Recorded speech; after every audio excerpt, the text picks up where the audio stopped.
Jalen, how does it make you feel when your mommy and daddy fight? It feels like my mommy and daddy don't love each other no more. You know, there is a lot of distance between you two on the couch. Bernice, why don't you move closer to Jerome? There, that's better. My daddy say they haven't kissed since their wedding day. Is that true? Sometimes physical affection can do a lot towards making a child feel more comfortable. Go ahead, Jerome, kiss Bernice. Nah, I'm straight. Come on, Mommy, do it for me. Go ahead, you two.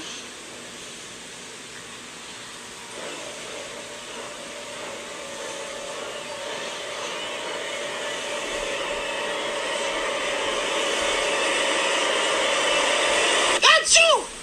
Oh. Damn, Bernice, what the hell, man?